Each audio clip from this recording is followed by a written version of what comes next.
Ahora sí, estamos viendo la vida del Señor, entonces vamos a arrancar con Lucas capítulo 2. Así que vamos a empezar a leer. Esto es muy youtuber, ¿viste? Que arranca, cortan. Vamos a arrancar a leer el capítulo 2. Versículo 1 dice: Aconteció en aquellos días que se promulgó un edicto de parte de Augusto César, que todo el mundo fuera empadronado. Este primer censo se hizo siendo Cirenio gobernador de Siria. E iban todos para ser empadronados, cada uno a su ciudad.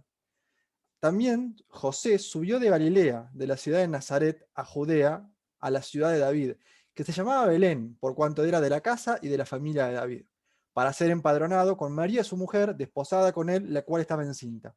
Aconteció que estando ellos allí se le cumplieron los días de su alumbramiento, y dio a luz a su hijo primogénito, y lo envolvió en pañales, y lo acostó en un pesebre, porque no había lugar para ellos en el mesón. Muy bien, un montón de datos, la verdad, un montón de datos. Primero, dice que en aquellos días se promulgó un edicto de parte de Augusto César.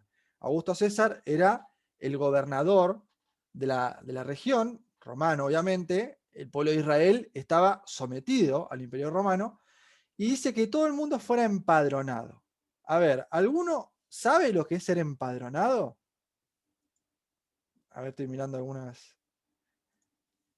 Suena, ¿no? Le suena a censo, ¿no? Como a ser censado, pero no es tan así. En realidad sí es un censo, pero es el primer censo.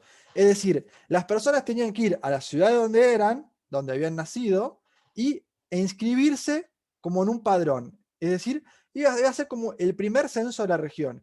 Entonces, José y María, que estaban desposados, todavía no estaban casados prácticamente, dice que estaba en Nazaret, en la ciudad de Nazaret. Le voy a mostrar una foto acá. Vamos a darle zoom a esto porque no se ve nada.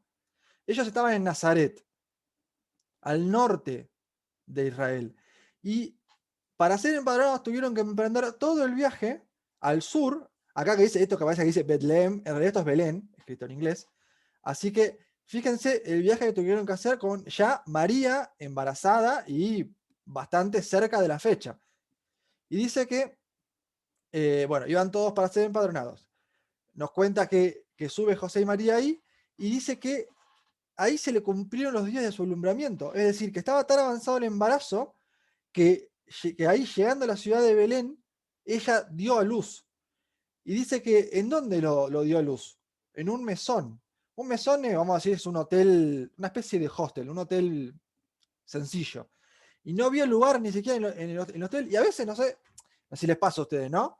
Uno piensa en la situación. Va la pareja con la mujer embarazada, una panza gigante, y el marido o el esposo que le dice al dueño, al hotelero, vamos a decir ahí, eh, necesitamos hospedarnos porque está embarazada. Y decís, qué tipo malo, ¿no? Que no le dio lugar. Pero la realidad es que mucha opción no le quedaba, porque recuerden que este era el primer censo y todas las personas que habían nacido en Belén venían de todas las ciudades de Israel a Belén a censarse, a inscribirse en el padrón. Y Belén era una ciudad muy chiquita. Entonces imagínense que habría gente por todos lados, no habría lugar para nada, no habría lugar. Entonces el dueño del mesón les ofrece este lugar. Lo único que tendría seguramente para que no pasen la noche afuera es un establo con los animales y el pesebre, que es donde simplemente están los animales ahí adentro. Y ahí nació el Señor, ¿no? Y entonces, acá, ya avanzando la historia, nos cuenta que el versículo 8, fíjense, había pastores en la misma región que velaban y guardaban las vigilias de la noche sobre su rebaño. Y se les presentó un ángel del Señor, y la gloria del Señor los rodeó de resplandor y tuvieron gran temor. Pero el ángel les dijo: No teman, porque yo les doy nuevas de gran gozo, que será para todo el pueblo, que ha nacido hoy en la ciudad de David un Salvador, que es Cristo el Señor. Esto les servirá de señal, les dice el ángel. Van a encontrar, hallarán al niño envuelto en pañales, acostado en un pesebre. Repentinamente, dice el versículo 13, apareció con el ángel una multitud de las huestes celestiales que alababan a Dios y decían: Gloria a Dios en las alturas y en la tierra paz, buena voluntad para con los hombres. Veamos esta escena, ¿no? Porque estaban los pastores, dice que dice acá, guardaban las vigilias de la noche sobre su rebaño, es decir, estaban cuidando las ovejas, ahí en el campo. Y dice que se les apareció un ángel y les dijo, les ha nacido hoy en la ciudad de David un Salvador que es Cristo el Señor. Ahora, a mí me interesa mucho esta expresión, en la ciudad de David, que se llamaba Belén. Y se acuerdan que nosotros estuvimos haciéndole mucho hincapié, diciéndole que el Antiguo Testamento no está desconectado del Nuevo Testamento. El Antiguo Testamento nos cuenta un montón de cosas acerca de Cristo. La Biblia gira alrededor de Cristo. Entonces, fíjense, uno de los libros que estudiamos, los estudiamos todos, se llama Miqueas. Fíjense lo que dice Miqueas 5:2. Dice, pero tú, Belén Efrata, tan pequeña entre las familias de Judá, de ti ha de salir el que será Señor en Israel.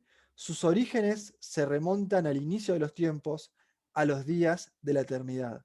Ahora, ¿se acuerdan cuando hablamos de Miqueas, que lo compartió Belito? Y la profecía de Miqueas fue escrita siglos antes. Y se nos estaba anunciando que Jesús, que el Salvador, iba a nacer en Belén. Y fíjense cómo se cumple esto tal cual. Uno dice, qué casualidad, ¿no? Que justo tuvieron que ir a empadronarse y como José y María era de Belén, tuvieron que ir allá. No, no hay nada de casualidad. Se profetizó y se cumplió. Entonces, volviendo al tema de los pastores, dice que se les aparece un ángel y les dice que nació el Salvador, ese que estaban esperando, ese que se anunció en el Antiguo Testamento, ese que desde Génesis se les profetizó, ese que en Isaías también se anunció, dice que nació en Belén. Y dice, esto les va a ser una señal, porque yo me pongo en el lugar de los pastores, ¿no? Imagínate, estás ahí tranquilo cuidando las ovejas y te aparece un ángel, ya ahí, duro como una piedra, asustado. Por eso le dice el ángel, no teman, porque les traigo noticias nuevas, o sea, les traigo como buenas noticias de gran cosa que los va a alegrar mucho. Y les cuenta que nació Jesús y le dice, esto va a ser una señal. Van a hallar al niño envuelto en pañales, acostado en un pesebre, para que ellos se den cuenta quién era, ¿no? Y después de que pasa esto, dice, repentinamente apareció con el ángel, perdón, una multitud de las huestes celestiales que alababan a Dios y decían, gloria a Dios en las alturas, y en la tierra paz, buena voluntad para con los hombres. Fíjense esta palabra que me interesa mucho. Una multitud de las huestes celestiales. ¿Saben lo que es una hueste? No es una palabra que usemos mucho, pero se usa más que nada en términos de guerra. Una hueste es un ejército de campaña. Y cuando hablamos de una hueste, no hablamos de 10, 20, hablamos de miles, decenas de miles. Entonces, si los pastores no estaban ya asustados con un ángel que se les apareció, imagínense lo que habrá sido poder ver en el cielo a miles de ángeles que cantaban, o no sé si cantaban, pero alababan a Dios y decían, gloria a Dios en las alturas y en la tierra paz, buena voluntad para con los hombres. Los ángeles quizá dándole la mejor noticia que podría recibir un ser humano, que es que el Salvador nació. ¿Y dónde nació? En la ciudad de Belén, donde en todo momento se anunció en el Antiguo Testamento. Entonces, versículo 15, sucedió que cuando los ángeles se fueron de ellos al cielo, los pastores se dijeron unos a otros, pasemos pues hasta Belén y veamos esto que ha sucedido y que el Señor nos ha manifestado. Vinieron pues apresuradamente y hallaron a María y a José y al niño acostado en el pesebre. Al verlo, dieron a conocer lo que les había dicho acerca del niño, es decir, le dijeron a José y a María lo que les había pasado. Todos los que oyeron se maravillaron de lo que los pastores les decían, pero María guardaba todas estas cosas, meditándolas en su corazón. Los pastores se volvieron glorificando y alabando a Dios por todas las cosas que habían visto y oído, como se les había dicho. Y Lucas no nos cuenta la otra parte también de la historia, pero en otros evangelios se ve que había, aparte de los pastores, también en otro momento llegó otro grupo de gente. ¿Se acuerdan de los Reyes Magos, no? Que los famosos Reyes Magos que venían del Oriente siguiendo la estrella. Y eso es una imagen que a mí me gusta mucho, ¿no? Porque nos muestra cómo Jesús está disponible para todos. Desde, quizá podemos decir, para la sociedad, lo más bajo y lo más común que era un pastor, el empleo más común y más básico de la historia, hasta importantes figuras de Oriente que viajaron miles de kilómetros siguiendo una estrella, que estaban llenos de riqueza, llenos de títulos, llenos de posesiones. Todos fueron y glorificaron a ese bebé, a ese Mesías. Y ese es el mismo que nosotros hoy tenemos que glorificar. Y ese es el mismo también que cuando creció, que cuando vivió su vida de acuerdo a lo que Dios quería, lo hizo sin pecado, lo hizo sin ofender a Dios. Y esa vida perfecta en la tierra, llegó a su fin en una cruz por vos y por mí. Ya sabemos la historia esa, ya sabemos cómo terminó eso. Ya sabemos que Cristo padeció en esa cruz, ya sabemos que Cristo murió, sabemos que estuvo en la tumba y que resucitó, y que esa resurrección hoy a nosotros nos implica también victoria. También nos permite a nosotros decir que vamos a resucitar con Él, que vamos a estar con Él. Pero mientras tanto, mientras estamos en la tierra, nosotros tenemos que aprender de Él. Y que eso es lo que estamos intentando transmitirles. Que este segmento del año sea aprendiendo del Maestro. Entonces, ¿qué podemos hoy aprender del Señor? Primero, que es el Mesías profetizado, que siglos antes lo anunciaba a través de Miqueas, nació en ese lugar. Segundo, que está al alcance de todos, no solamente del pobre, no solamente del rico, está al alcance de todos. Y sobre todo, que una vez que lo conocieron, una vez que vieron quién era, ¿qué dice el versículo 20 de los pastores? Se volvieron glorificando a Dios y alabando a Dios por todas las cosas que habían visto y oído, como se les había dicho. Entonces, nosotros conocemos al Señor. Lo conocimos, si no, no estaríamos acá. Si no, si no, no tendríamos la seguridad de que vamos a ir al cielo. Tuvimos un encuentro con Él. Quizás no fue un encuentro físico como lo tuvieron los pastores o los reyes, pero bajo ningún punto de vista fue un encuentro menor el que tuvimos. Tuvimos un encuentro que cambió el destino de nuestra alma, que cambió nuestra vida por completo.